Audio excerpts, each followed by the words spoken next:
Bible के कितने भाग पढ़े गए? चार बाइबल के भाग पढ़े गए और उन चारों भागों में से आज हम कुछ सीखेंगे। तो आप मेरे पीछे इसको दोहराएं। आज का जो हमारा विषय है वो है इस संसार में। आप इधर ही हैं सब लोग? यस हैं? इधर ही हैं तो ध्यान से सुनना, ठीक है? इस संसार में हमारे लिए क्लेश होगा। इस संसार में हमारे लिए क्लेश होगा। इस संसार में हमारे लिए क्लेश होगा। तो ये बहुत ही स्पष्ट है ना, सब समझ पा रहे हैं? इस संसार में हमारे लिए क्या होगा? क्लेश होगा। हाल में ही हम लोग एक कोर्ट में गए थे। कोर्ट में जब हम गए थे तो कोर्ट कचहरी जो है ना, पूरी भरी हुई लोगों से, जैसे भीड़ की ओर भीड़। जैसे मैं सोच रहा था बैठे हुए, कितनी समस्या है लोगों के पास। कोर्ट देखो तो पूरी भरी हुई, उनकी शिकायतें, परेशानियां, कोर्ट भरा हुआ है लोगों की समस्याओं से। वकील मध्यस्थ कर रहे हैं लोगों के लिए ताकि उनकी समस्या का समाधान करें। हॉस्पिटलों में जाएं, हॉस्पिटल में आप जाएंगे तो लोग भरे हुए हैं। बीमारियां, विभिन्न प्रकार की बीमारी, स्ट्रेंज बीमारियां, डॉक्टर भी कई बार कंफ्यूज हो जाते हैं। समस्या हॉस्पिटलों में आपको जाके ये जानकारी हुई कितनी बीमारी से लोग जूझ रहे हैं। कोर्ट में आपको पता चलेगा कितनी लड़ाई, कितने झगड़े, कितने फिसाद लोगों के हैं। ये कोर्ट में जाकर के आपको जानकारी। पुलिस स्टेशन में जाएं, पुलिस स्टेशन में भी आपको जानकारी मिलेगी कितनी लड़ाई झगड़े के पर डे केसेस के ऊपर केसेस पुलिस थाने में आ रहे हैं। तो जिस संसार में आप और मैं रह रहे हैं, यह संसार कलेश से भरा हुआ है। ये संसार दुखों से भरा हुआ है। ये संसार परेशानी से भरा है और ये संसार जो है मुश्किलों से भरा हुआ है। इस संसार में बहुत सारे कष्ट और दुख हैं। एक तो ये है फिजिकली जो हम चीजें फेस करते हैं, समझते हैं? फिजिकली कहे तो आप शरीर में आपको चोट लग गई, वो फिजिकल सिकनेस है ना? किसी ने आपके साथ लड़ाई झगड़ा कर दिया है, ये फिजिकल है। किसी ने आपकी चोरी कर ली, फिजिकली है कि आपको सामान उठा कर लिए।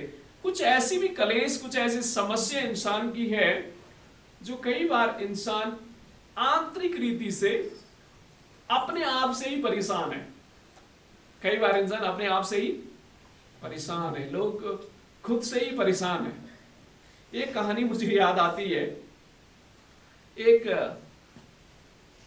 कौवा, समझते हैं आप? कौवा एक बार अपने रूप को देख करके काफी चिंतित हुआ और एक संत पेड़ के नीचे भक्ति कर रहे थे और एक कौवा ऊपर पेड़ के ऊपर बैठ करके आंसू बहाने लगा। एक थोड़ा सा इमेजिनरी स्टोरी है लेकिन संदेश इसमें है। वो कौवा आंसू बहाने लगा और वो जो कौवा का आंसू है बह करके संत के ऊपर गिरा। संत ने जब ऊपर नजर लगाई तो देखा कि कौवा रो रहा है। तो उसने उससे वार्तालाप बात किया। अरे भाई, क्या हो गया आपको? क्यों रो रहे हो? क्यों परेशान हो? तो उसने कहा, आप देखो मेरे रूप को। कोई भी ना मुझसे ना बात करना चाहता है, ना कोई मुझे खाना खिलाना चाहता, हर कोई मुझे भगाना चाहता, कोई मुझे पसंद नहीं करता क्योंकि मेरा रूप ऐसा। एक ऐसा वर संत मुझे दो कि मैं हंस के समान सफेद हो जाऊं।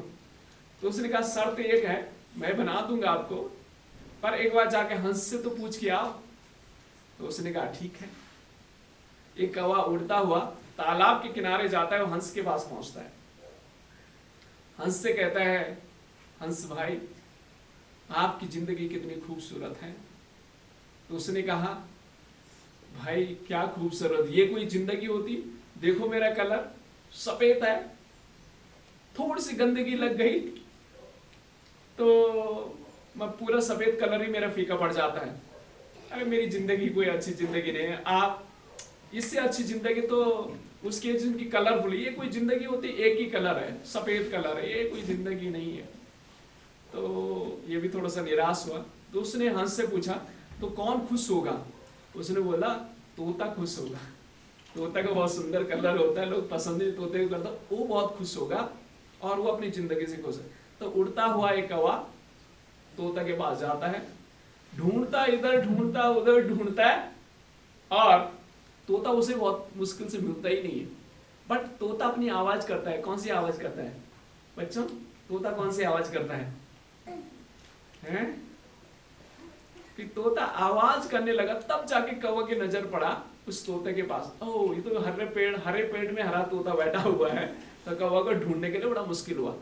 तो ये कौवा जो है तोते के पास जाता है और कहता है, अरे भाई तेरी जिंदगी कितनी खूबसूरत, देख तेरा कलर, देख तेरी बोली, लोग तुझे घर में रखते, कितने बढ़िया जिंदगी तेरी है। तोता कहता है, भाई क्या ये जिंदगी है, एक ही कलर है, मैं पेड़ में बैठ जाऊं तो कोई पहचान भी नहीं पाता है, ये कोई जिंदगी होती है? ना हरे पेड़ का पता ना तोते का पता। बोला बेकार जिंदगी है। आपकी जिंदगी बढ़िया है, काले हो कम से कम पता तो चल जाता है। फिर उसने बोला कौन खुश हो सकता है? तो तोता ने कहा भाई खुश तो एक ही पक्षी हो सकता है। तो उसने कहा बताओ कौन? बोला मोर होगा, उसका कलर देखो कितना खूबसूरत कलर है, लोग उसे बहुत पसंद करते हैं, सेल्फी लेते हैं उसके साथ और उसके पंख लेकर के अपने घरों में सजाते हैं, उसकी जिंदगी बड़ी खुश है। उड़ता हुआ एक कौवा मोर के पास जाता है, और मोर के पास कहां जाता है? मोर को ढूंढते ढूंढते ढूंढते उसे एक जो जू होता है ना, क्या कहते हैं, चिड़ियाघर में उसे मिलता है। लोग आसपास सेल्फी ले रहे थे उसके साथ पिंजरे में, तो जब लोग चले गए तो उड़ता हुआ एक कौवा उसके पास जाता है और इस मोर से कहता है, भाई आपकी जो जिंदगी कितनी खूबसूरत जिंदगी, देखो आपके पास भीड़, चारों तरफ से भीड़ आपके पास है, लोग सेल्फी आपके साथ ले रहे हैं, आपके पंख लेकर के चले जाते हैं, क्या जिंदगी आपकी है। उसने बोला खाक की जिंदगी भाई, इस खूबसूरत जिंदगी का क्या फायदा। देखो मुझे कहां रखा हुआ है? पिंजरे के अंदर रखा हुआ है, कैद करके रखा है, मेरे पंख नोच नोच के लोग लेके जाते हैं, मुझे मेरे साथ सेल्फी तो लेते हैं लेकिन इतने सेल्फिश हैं कि मुझे तो अंदर बंद करके रखा है, अपने आजाद की जिंदगी जी रहे हैं। कौवा ने कहा भाई तो खुश कौन है? इस मोर ने कहा भाई सबसे खुश तो तू ही है, तुझे न कोई पकड़ता है, आराम की जिंदगी तू जी रहा है, जहां उड़ना चाहता है वहां उड़ रहा है और जो खाना चाहता है वो खाना खा लेता है, तेरी जिंदगी सबसे खूबसूरत है। एक कौवा को समझ आता है, वापस उस संत के पास पहुंचता है, कहता है कि माफी चाहता हूं, मैं जैसा ही हूं मुझे ऐसा ही, मुझे कुछ नहीं बनना। तो उसने कहा क्या हो गया?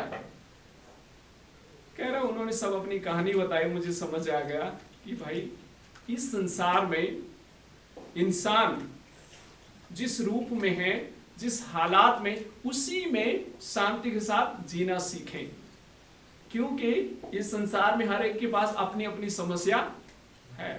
कई बार आप मुझे इस चीज को समझ नहीं पाते हैं, अंडरस्टैंड नहीं कर पाते हैं। आप और मैं दूसरों को देख करके क्या है, हमारे अंदर जलन की भावना आती है, दूसरों को देख करके हम ईर्ष्या करने लग जाते हैं, दूसरों को देख करके हमारे मन में बहुत सारी लालच का भाव भी आ जाता, उसके पास है मेरे पास नहीं है।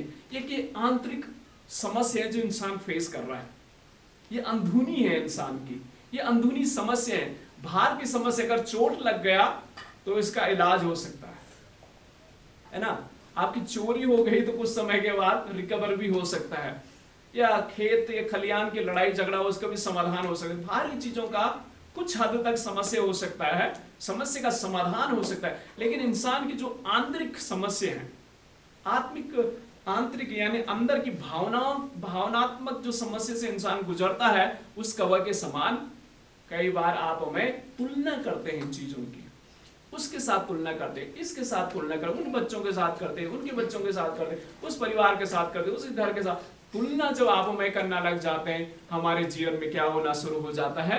आंतरिक समस्या, डिप्रेशन के शिकार, डिप्रेशन के शिकार लोग हो जाते हैं।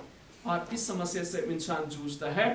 तो ये भी एक अंधुनी इस संसार में इंसान की परेशानी का अंश बन जाता है। लेकिन आज जैसे हमारा सीखने का विषय है, संसार में हमें क्या होंगे, कलेश होंगे, या संसार में हमारे लिए समस्या आएंगी, परेशानी आएंगी, मुश्किलें आएंगी। इन समस्याओं से आप में कैसे बाहर निकल सकते हैं, कैसे बाहर आ सकते हैं, ये परमेश्वर का वचन हमें कुछ आज निर्देश देंगे। यशाया उसका 24 अध्याय और उसके 1 पद से लेकर 5 पद तक जब आप पढ़ेंगे तो उस भाग से हमें कुछ सीखने को मिलेगा।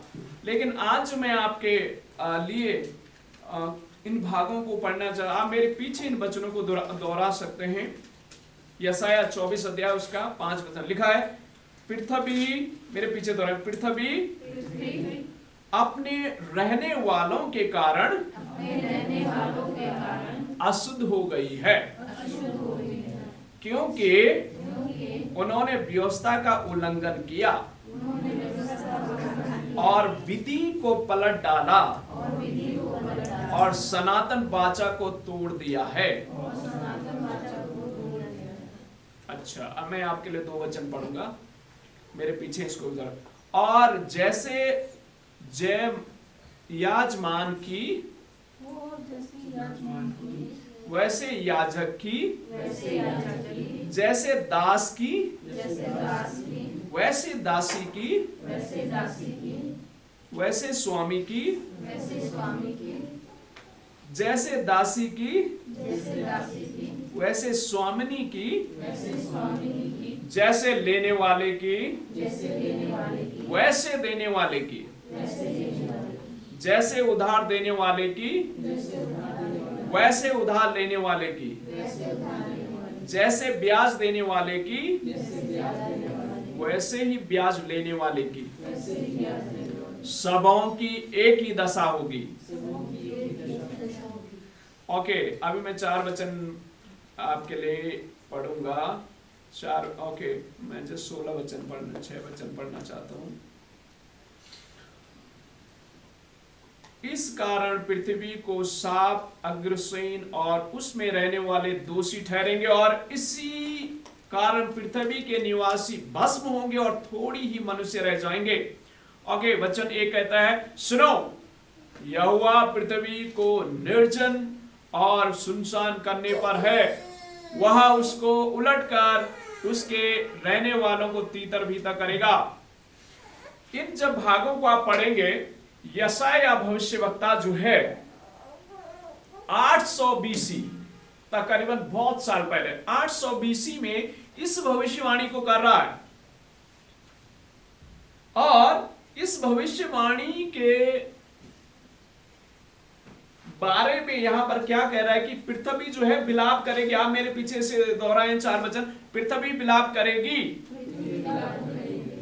मुरझाएगी, जगत कुम्हलाएगा और मुरझा जाएगा, पृथ्वी के महान लोग कुम्हला जाएंगे।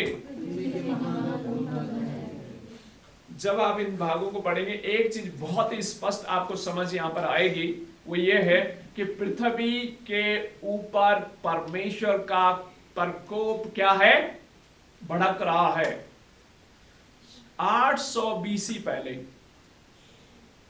8 बीसी पहले यशाया भविष्यवक्ता के द्वारा यह भविष्यवाणी हुई है कि इस पृथ्वी में क्या होगा, भूकंप आएंगे, लैंडस्लाइड होगा, परेशानी आएंगी, मुश्किलें आएंगी। कारण क्या है, क्यों आएंगी? कारण बहुत ही स्पष्ट है, क्योंकि उन्होंने परमेश्वर की विधि को पलट दिया है।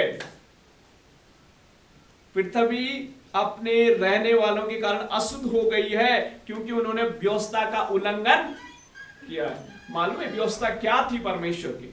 भूमि के लिए क्या व्यवस्था रखी हुई थी? आप जब स्टडी करेंगे, अभी पुराने समय में खेतों के लिए जानवरों का जो मल है उसको खेतों में डाला जाता था, और भूमि भी फलवंत थी, फसल भी आशीषित होती थी, और उसके द्वारा लोग स्वस्थ भी रहते थे, लंबी उम्र लोगों की हुआ करती थी।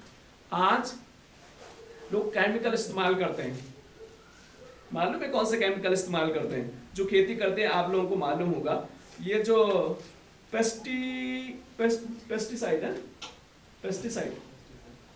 पेस्टिसाइड जो है केमिकल इस्तेमाल किया जाता है किन में? फसलों में डालने के लिए, ताकि फसल उपज सही हो जाए, कीड़े ना लगे उनके ऊपर और अच्छी फसल मिले। लोग आज ऐसे केमिकल को इस्तेमाल कर रहे हैं ना, रातों रात सब्जी उग रही है, रातों रात सब्जी उग रही है, और सीजन में 6 महीने में कई सीजन करोड़ों लोग कमा रहे हैं केमिकल डाल करके। और मालूम है इसका इफेक्ट क्या हो रहा है? एक तो भूमि जो है हार्म हो रही है, भूमि डेड हो रही है, जमीन जो है मर रही है, कीड़े मर रहे हैं। उसमें कुछ जो है कीड़े जो हुआ करते थे, परमेश्वर ने जो इस पृथ्वी को संतुलित करने के लिए कीड़ों को रखा हुआ है ना, कुछ इंसेक्ट को रखा हुआ है ताकि भूमि में वो संतुलन बना रहे। इंसान उनके साथ खिलवाड़ कर रहा है, कीड़ों को मार दे रहा है केमिकल डाल करके। और समय जो 6 महीने या 3 महीने में जो फसल आनी है, उसको हर महीना में महीने क्या सीजन 2 दिन में भी कुछ फसल काट रहे हैं लोग। सब्जियों को इंजेक्ट करके और केमिकल इंसर्ट करके चीजें बहुत ही जल्दी हो रही है। लेकिन इसका प्रभाव मालूम है क्या पड़ रहा है? पृथ्वी के ऊपर इसका प्रभाव पड़ रहा है, मनुष्य के ऊपर पड़ रहा है। क्योंकि खान पान के कारण आज लोग कैंसर के मरीज हो रहे हैं, कैंसर के मरीज, हार्ट अटैक, ये बहुत सारी बीमारी हैं जो इंसान इन बीमारियों से होकर के जूझ रहा है। कारण क्या है? कारण बहुत ही स्पष्ट है, क्योंकि ये जो भूमि है, मेरे पीछे इस वचन को दोहराएं, पृथ्वी अपने रहने वालों के कारण अशुद्ध हो गई है, क्योंकि उन्होंने व्यवस्था का उल्लंघन किया और विधि को पटल डाला। और विधि परमेश्वर ने एक नियम रखा है सब चीजों के लिए, है ना, इस पृथ्वी में नियम रखा। इंसान उन चीजों को पलट रहा है, साइंस को इस्तेमाल कर रहा है। आपको साइंस को इस्तेमाल करना है, लेकिन ऐसा अपने बेनिफिट के लिए न करें। लोग, मनुष्य जाति इतना स्वार्थी हो चुका है, मरे इंसान तो मरे। मालूम है आज आपको मालूम नहीं होगा, कितनों को मालूम नहीं मुझे जानकारी, लेकिन आप लोगों को सोशल मीडिया की दुनिया में कहीं ना कहीं आपको जानकारी होगी। मिल्क जो है, जो इतना प्रोडक्शन किया जा रहा है केमिकल के द्वारा, कुछ शैम्पू डाल करके, कुछ ऐसे चीजों को डाल करके मिल्क प्रोड्यूस किया जा रहा है। आपको दूध ही जैसा लगता है, उसमें क्रीम भी अच्छी बनती है, लेकिन हार्मफुल है आपको शायद मालूम होगा, चावल के जैसे चावल लगता है, लेकिन actually that is plastic rice आ गए। इंसान अपने बिजनेस के लिए कुछ भी कर रहा है। इंसान मरे तो मरे, उन्हें पैसा चाहिए, हर एक पैसा कमाने में लगा है, हर एक लोग अपने बिजनेस बढ़ाने में लगा है, अपना एम्पायर खड़ा करने में लगा है, लेकिन खड़ा करके कहां जाएगा? मरेगा, वो भी मरेगा। हर एक इंसान को इस संसार से छोड़ के जाना है, लेकिन इंसान इतना स्वार्थी हो चुका है, इतना स्वार्थी हो गया है कि अपने कमाने के लिए दूसरों को क्या कर रहा है? मार रहा है। परमेश्वर का वचन आज क्या चेतावनी हमें देना चाहता है, यानी याद दिलाना चाहता है। यशायाह के माध्यम से परमेश्वर याद दिला रहा, 8 शताब्दी पहले ये भविष्यवाणी हो गई है कि इंसान जो है पृथ्वी की जो विधि परमेश्वर दी उसको पलट डालेगा, और आज वो हो रहा है। आप शायद आप इस चीज से वाकिफ हैं, जैसे वचन 2 कहता है, और जैसे याजक की जैसे याजमान की वैसे याजक की, जैसे दास की ऐसे स्वामी की, जैसे दासी की ऐसी स्वामिनी की, जैसे बेचने वाले की उधार करने वाले की वैसी है। अभी जो हाल में लैंडस्लाइड हुआ है ना, जो भी ये नेचुरल कैलेमिटी आता है, नेचुरल कैलेमिटी मतलब क्या कहते हैं, प्राकृतिक आपदा है ना, जो भी आती है, आप किसी भी राज्य में देखें, उसमें ना किसी धर्म गुरु को देखा जाता है, ये नहीं फादर सुनील देखो कितने अच्छे वस्त्र पहने हैं, उनको छोड़ दो, नहीं छोड़ा जाता है। मैं तो अमीर हूं। नेचुरल क्लैमिटी, प्राकृतिक आपदा किसी को नहीं छोड़ेगा, स्वामी हो, दास हो, याजक हो, कोई भी क्यों हो, अमीर हो, गरीब हो, बच्चा हो, बीवी हो, कोई तरस नहीं है। क्यों? क्योंकि इंसान ने क्या कर लिया है?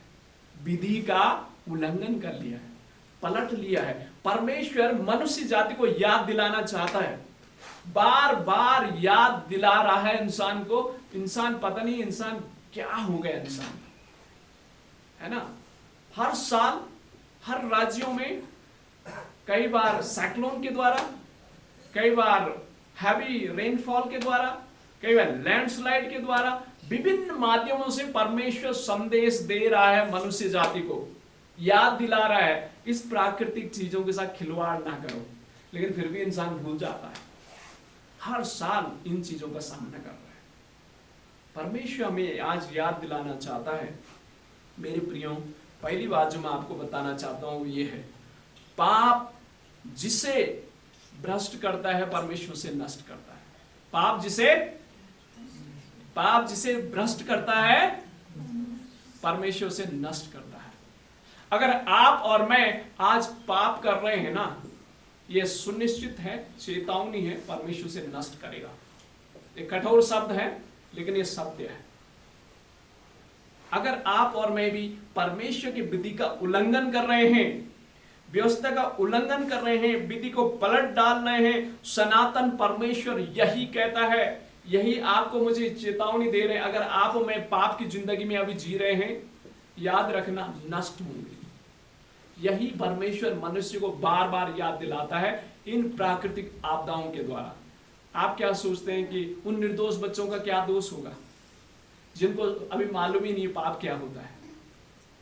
लेकिन गेहूं के साथ खून भी पिसा जाता है। पापियों के साथ धर्मियों को भी ये संसार में ऐसा उठाना पड़ेगा। आप क्या सोचते हैं जो प्राकृतिक आपदा आई होगी बेचारे सब ऐसे होंगे?